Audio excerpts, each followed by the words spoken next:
आंबेडकरी चळवळीचे योद्धे, रिपब्लिकन पक्षाचे सम्राट, शिक्षण क्षेत्राचे अभ्यासू तज्ञ, माझ्या नेतृत्वाला राजकीय आकार देणारे महामेरू, भोकरे आणि अंबुज यांना एकत्र करणारे लाडके नेते, ज्यांनी मजबूत केले होते आरपीआयचे घर, ते आम्हाला सोडून गेले आहे शेवाळे सर.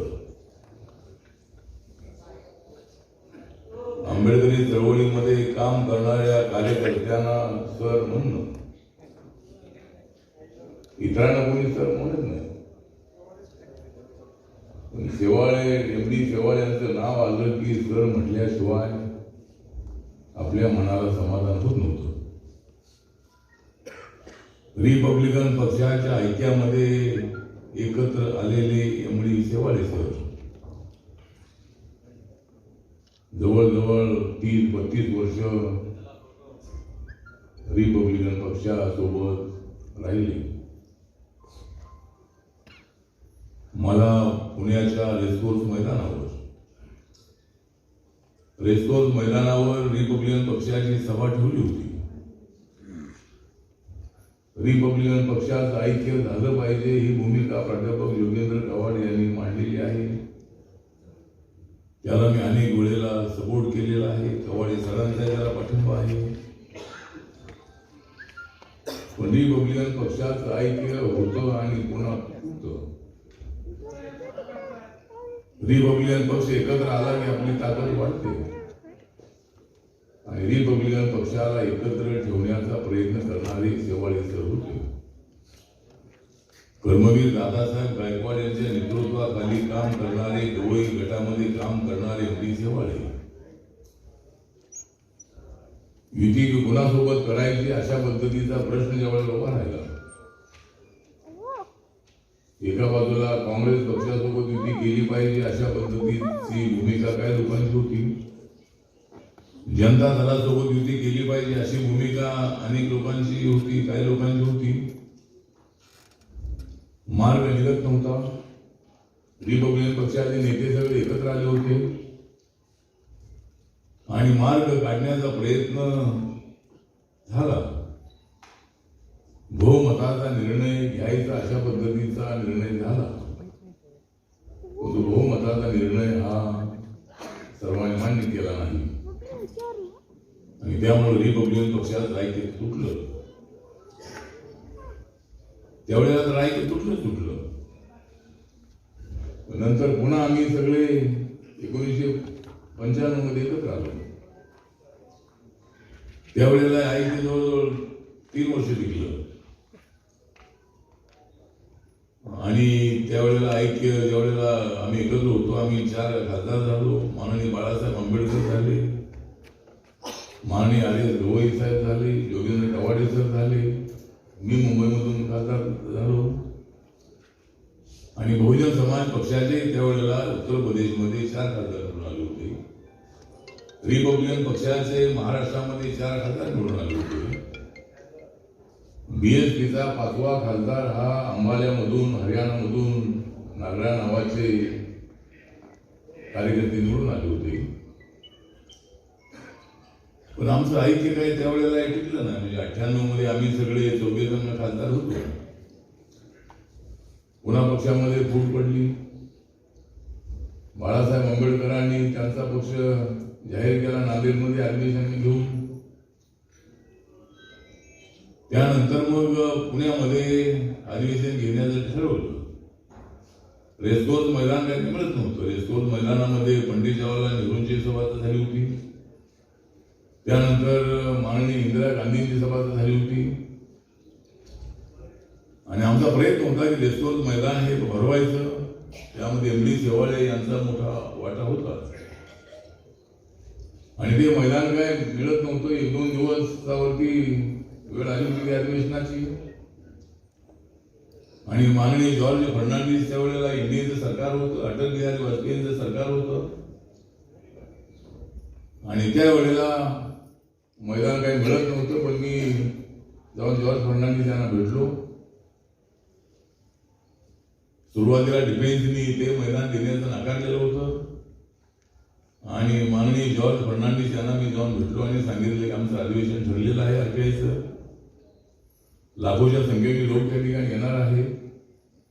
पूर्वी त्या ठिकाणी पॉलिटिकल सभा झालेल्या आहे, मग आम्हाला का सभेला ते मैदान मिळत नाही.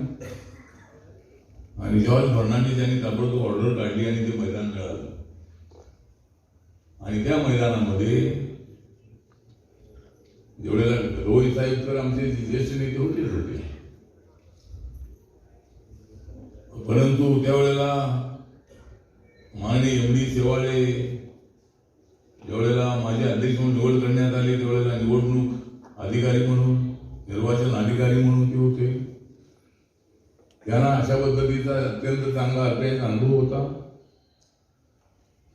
रिपब्लिकन पक्षाला कसं वाढवायचं, कार्यकर्त्यांना कसं जोडायचं. आणि अनेक वेळेला अहिल्याश्रममध्ये आपण गेलो, अनेक वेळेला आपल्या बैठका झाल्या. कुठं हॉल बुक करण्यासाठी पैसे लागतात म्हणून त्यांचा जो हॉल होता त्या हॉलमध्ये पुण्याच्या अनेक कार्यकर्त्यांच्या बैठकी झाल्या.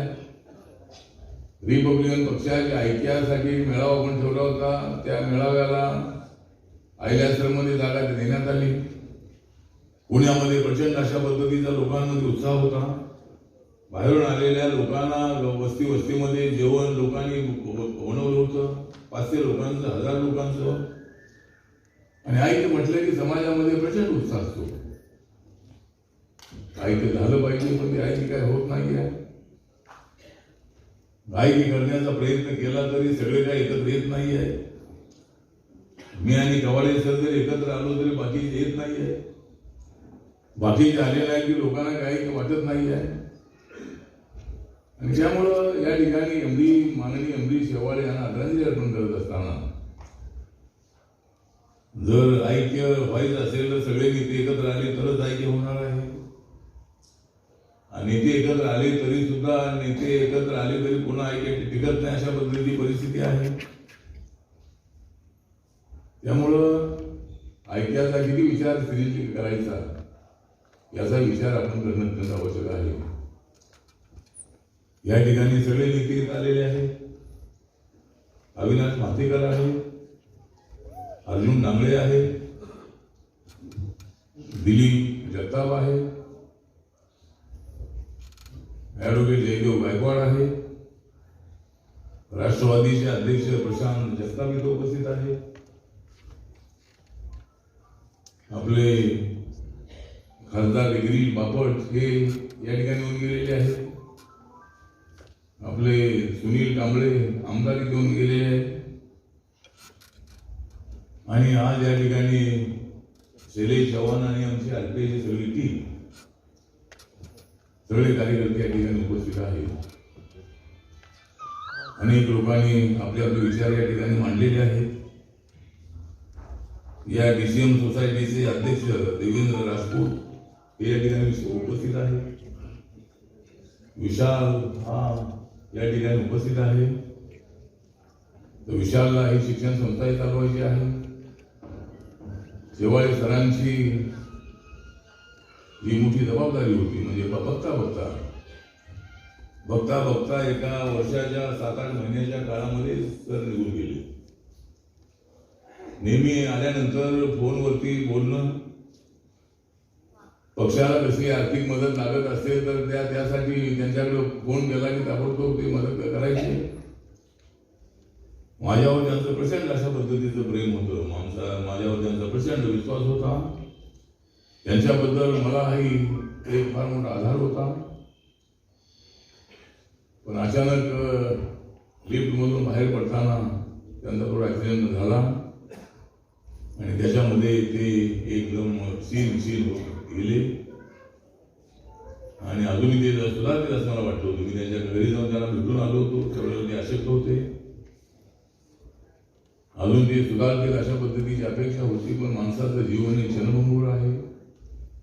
अनेक लोक कोविडच्या काळामध्ये आपल्याला सोडून गेले. कोविडचा सामना करण्यामध्ये यशस्वी झालेले एम.डी. शेवाळे सर, नंतर फार काळ आपल्यामध्ये राहू शकले नाही, व त्यांच्या आठवणी मात्र आपल्या मनामध्ये कायमच्या राहणार आहे.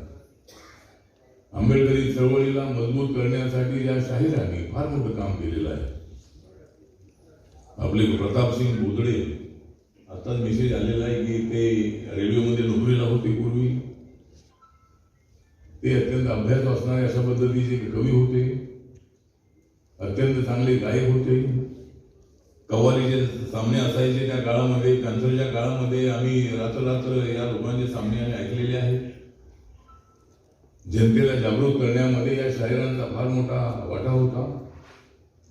दलित क्रांतीच्या मुवमेंटला मजबूत करण्यामध्ये या शाहिरांचा फार मोठा सहभाग होता. आणि त्या प्रतापसिंग बोदडे यांचं मुक्ताईनगर जिल्हा जळगाव या ठिकाणी ते कालगतीत झालेले आहेत. अशा पद्धतीची माहिती आता झालेली आहे. एक तर अत्यंत चांगला कवी होता, अभ्यासू कवी होता. आणि परवाच माझं जे मूळ गाव ढालीवाडी आहे, सांगली जिल्ह्यामधल्या कवठेमंकाळ तालुक्यामध्ये, त्या ठिकाणी बाबासाहेबांच्या जयंतीचा कार्यक्रम ठेवला होता. आणि मी साहेबराव सुरवाड यांना विचारलं की एका गायकाला कोणाला तरी तिथे पाठवा.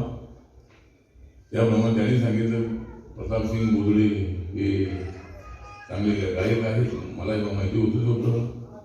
ते मध्यंतरी आमच्या गावी 8 तारखेला त्या ठिकाणी आले आणि त्या ठिकाणी आपली गाणी आहे ती तिथल्या लोकांना ऐकवली. पण आज अशा पद्धतीची दुःखद बातमी आलेली आहे.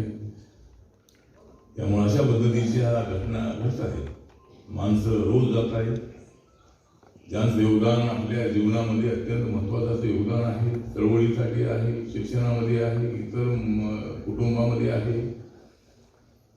अशा पद्धतीचे एमडी शेवाळे सर आज आपल्यामध्ये राहिले नाही, पण त्यांची आठवणी मात्र आपल्या मनामध्ये कायमच्या राहणार आहे.